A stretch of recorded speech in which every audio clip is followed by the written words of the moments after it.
en Las Cosas Como Son. Las nuevas revelaciones del empresario Samir Villaverde ante la Comisión de Fiscalización causan revuelo. El empresario habló, sin mostrar pruebas, sobre la presunta entrega de dinero destinado al presidente de la República. ¿Cuáles son las implicancias políticas y legales? Al cumplirse un año de la firma de la proclama ciudadana por la segunda vuelta electoral, la Asociación Civil Transparencia analiza los puntos incumplidos por el jefe de Estado. Hoy lo analizaremos con Adriana Urrutia, presidente de la organización. Y desde Apurímac, ¿cómo se viene desarrollando la reunión entre el Ejecutivo y los comuneros en busca de una solución al conflicto en Las Bambas? El excongresista Richard Arce analiza el tema. Así comienza Las Cosas Como Son. Buenas noches y bienvenidos a Las Cosas Como Son. Tal como lo habíamos anunciado, recibimos en RPP al ex primer ministro Pedro Cateriano. Señor Cateriano, buenas noches y bienvenido acá.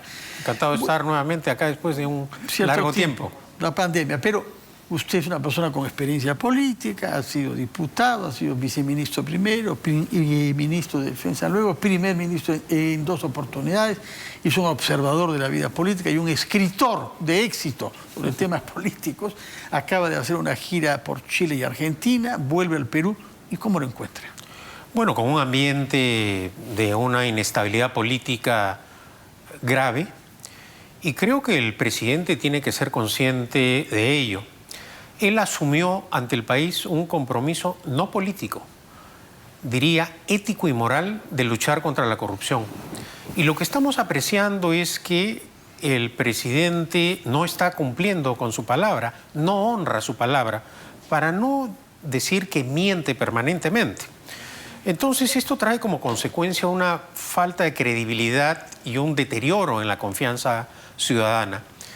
El presidente no puede, ni su abogado, ni su entorno íntimo, alegar que no declara la fiscalía o que dilata los procesos. El presidente está obligado a dar cuenta de sus acciones ante la justicia. Y creo que por esa razón el hecho de que en primer lugar se fugara su hombre de confianza, el exsecretario Pacheco, sus 2 sobrinos, él ha guardado silencio. En ningún momento ha exhortado a estas personas que se entreguen a la justicia para que colaboren, porque ese es el rol de una persona que es el jefe de Estado y personifica a la nación.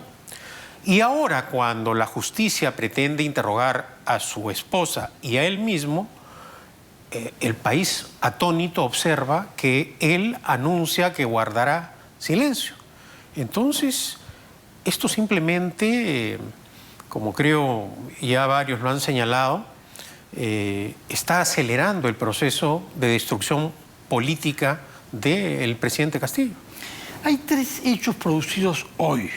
Por una parte, en un Consejo de Ministros descentralizado en Huánuco, que como hemos sabido, son reuniones del presidente con el primer ministro y los ministros en donde no se producen actas, donde se invitan a algunas instituciones afines al gobierno y se hace pasar como una asamblea popular. Eso por una parte en Huánuco. Por otra parte, desde el penal de Ancón, el señor Samir Villaverde reitera algunas afirmaciones, formula otras, diciendo que por el momento no puede dar pruebas porque es su seguro de vida, él se siente amenazado, necesita garantías. Y acusa a una serie de nuevas personas, entre otros a un funcionario de la INPE, que le habría proporcionado el teléfono de un ministro para que él tome contacto con él. Y finalmente, en Apurímac, fracasa una nueva tentativa de diálogo entre el Estado, esta vez representado por el ministro Sánchez, que entrevistamos anoche, que se manifestaba confiado en que él sabría impulsar un acuerdo, y la mina de cobre más importante del Perú seguirá paralizada por decisión de 5 comunidades del distrito de Chalhuahuacho. ¿Cómo conecta estos 3 hechos? ¿Qué aportan estos 3 hechos? A ver, estos consejos descentralizados han desnaturalizado la esencia de lo que son las sesiones de Consejo de Ministros. Estamos ante un gobierno que cree que continúa la campaña electoral, pero esos son encuentros políticos, pero no se cumple con la formalidad de la ley. Entonces ahí, bueno, ya la Contraloría iniciará las indagaciones del caso para ver si los recursos que se están empleando efectivamente son con el objetivo que establece la ley, es decir, realizar las sesiones de Consejo de Ministros. Los otros dos temas son sumamente graves. Ahora, estas imputaciones contra el presidente de la República naturalmente tienen que ser corroboradas. En derecho existe un principio: el que dice algo debe probarlo en un juicio. Hasta ahora las denuncias son alarmantes, nauseabundas, pero requieren una corroboración. Ahora, hay hechos que sin duda alguna generan sospechas. Por ejemplo, esa aparición mágica de los $20.000 en la oficina del exsecretario del presidente Pacheco en su oficina. Esos $20.000 no aparecieron por arte de magia, no cayeron del cielo. ¿Se ha referido a ellos Villaverde hoy, ya? Sin pruebas. Bueno, sin pruebas, pero el hecho concreto es que esos $20.000 los encontró la Fiscalía. Es decir, hay algunos indicios, pero acá lo que se requiere, reitero, respetando el debido proceso y el derecho de defensa, es que esto se ratifique con las pruebas. Acá creo que el Parlamento no está cumpliendo su tarea. Si bien es cierto, hay alguna confusión jurídica al interior de la Fiscalía, la primera dama no tiene, por ejemplo, ninguna inmunidad, ningún impedimento, y creo que está obligada a colaborar. Reitero, el propio presidente hay también. Hay una denuncia fiscal ya hecha por el fiscal Vela por no colaboración a la justicia. Y esto por la salud democrática del país y del propio gobierno. Y respecto a las Bambas, es un tema sumamente grave para la economía nacional, Fernando. Las Bambas es la quinta mina del mundo en importancia y la más importante del país. La minería, nos guste o no, tengamos prejuicios ideológicos o políticos, es el motor, es la locomotora de la economía nacional. Y en un contexto en el cual los precios de los minerales están aumentando, hay una crisis inflacionaria en el país que tiene naturalmente un elemento respecto a la influencia de la guerra entre Rusia y Ucrania, pero indudablemente factores internos como la inestabilidad política, la toma de carreteras, el asalto de empresas y el hostigamiento a la minería. ¿Acaso este gobierno ha sido el que más duramente ha atacado a la minería? Desde la gestión de esta proclamada superestrella de la izquierda, Mirta Vázquez, que de manera inconstitucional amenazó con el cierre de minas, dando un mensaje negativo a la economía nacional. Si a esto le sumamos la demagogia, la insistencia del gobierno de convocar a una asamblea constituyente en medio de esta anarquía, simplemente da la impresión que lo que quieren Castillo y Cerrón es acentuar la crisis política, generar la anarquía para motivar un caos que permita a ellos adoptar medidas al margen de la Constitución. No hay otra explicación, Fernando. ¿Y qué salida hay? Bueno, ¿qué salida democrática, constitucional hay al impasse que usted ha señalado? Institucional, económico, político y ético. Bueno, eso depende de la ciudadanía. En un momento de nuestra historia, Víctor Andrés Belaúnde dijo que las masas se combaten con las masas. Pero hasta ahora no vemos que en la oposición exista un liderazgo, un apoyo popular contundente a las protestas. Salvo el caso de Huancayo, las marchas en Lima, la verdad, para ser honestos, han sido muy limitadas. Y tampoco el gobierno tiene un apoyo popular visible a nivel nacional.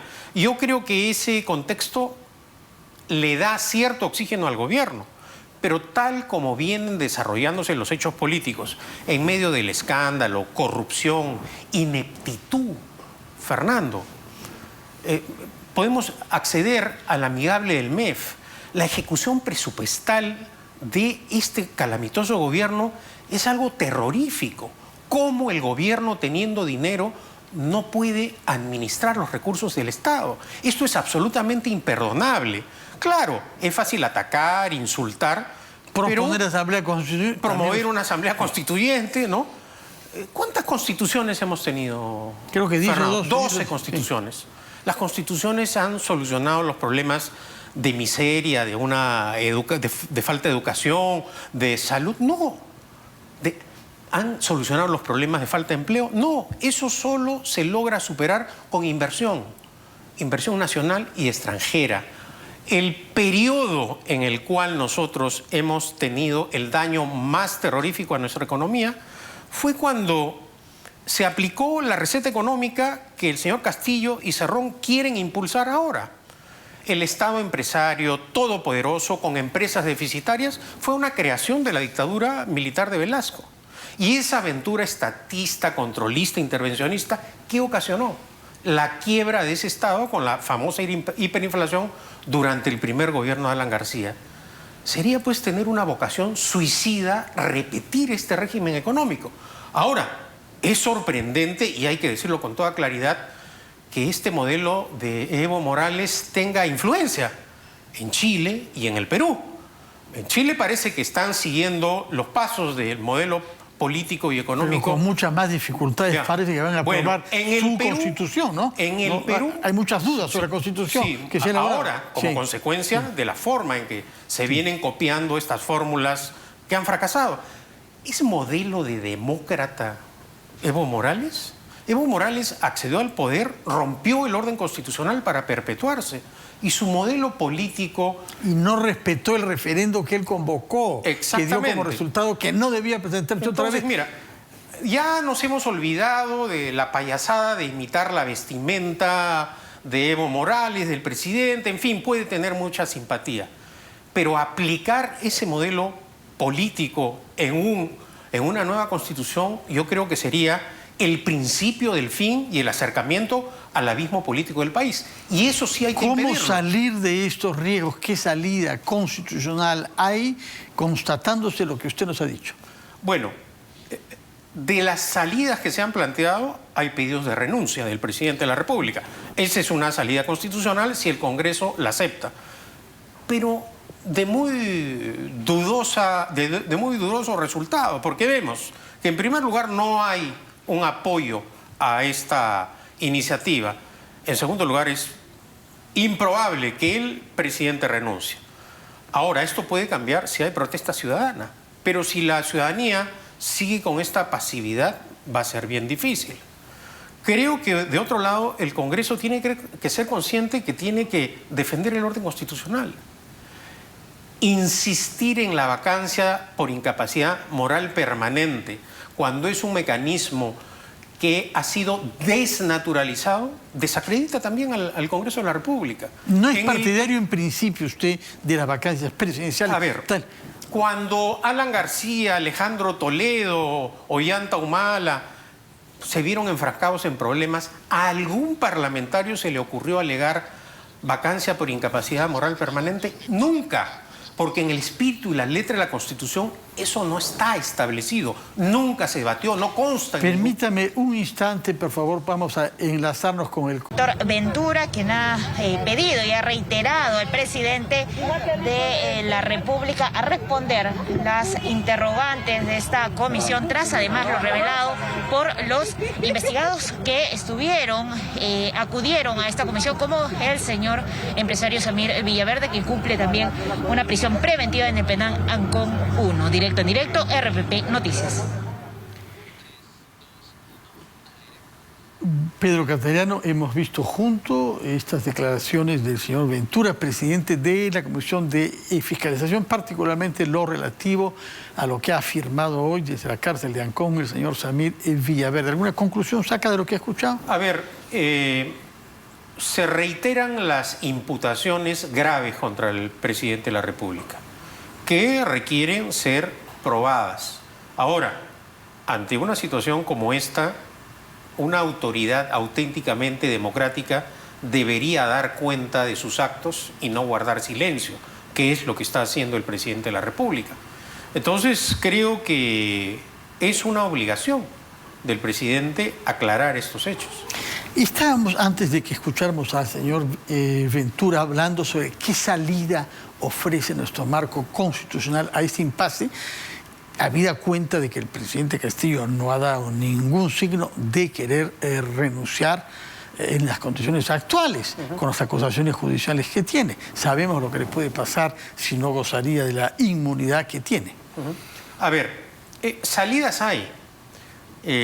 Pueden partir del Ejecutivo o del Legislativo. El Ejecutivo no está dando señales de querer solucionar el problema.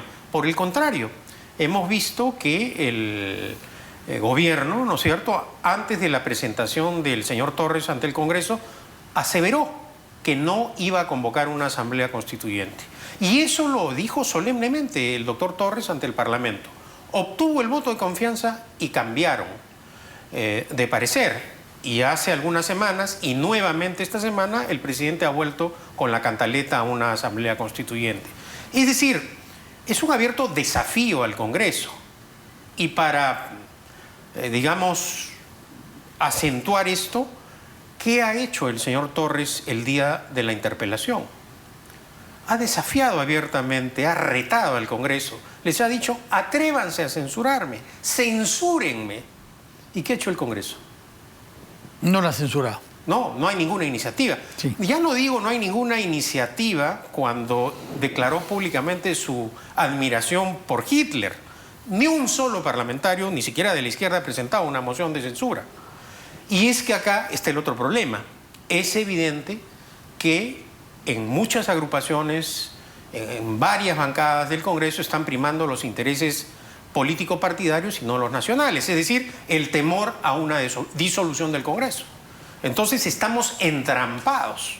Mientras esta situación continúe, lo único que va a traer como consecuencia es el agravamiento de la crisis política. Pero tiene que haber una solución. Tiene que haber una solución. La solución, sin duda alguna, tiene que darse en primer lugar a través de un diálogo democrático. Y para ello se tienen que generar las condiciones. Por esa razón creo que las movilizaciones nacionales son importantes. Mientras sigamos con esta actitud pasiva, las cosas van a seguir de esta forma. Entonces, no solo son salidas constitucionales, sino también acciones políticas que permitan el cambio. Fernando, la economía del país no va a seguir resistiendo por más que tengamos reservas internacionales, un directorio del Banco Central independiente, no va a resistir este caos social y político. La paralización de las principales minas del país, bloqueos de carreteras, protestas, esto simplemente lo que va a ocasionar es que la tensión política y social se agrave. Y eso hay que evitarlo, naturalmente. Bueno, contaremos con usted en el curso de las próximas semanas para contribuir a hallar una solución en vez de asistir pasivamente al agravamiento de las cosas que nos ha descrito, que son ya suficientemente graves. Ha sido Pedro Cateriano, ex primer ministro. Muchas gracias por su presencia acá. Fernando. Vamos a hacer una pausa y retomamos las cosas como son.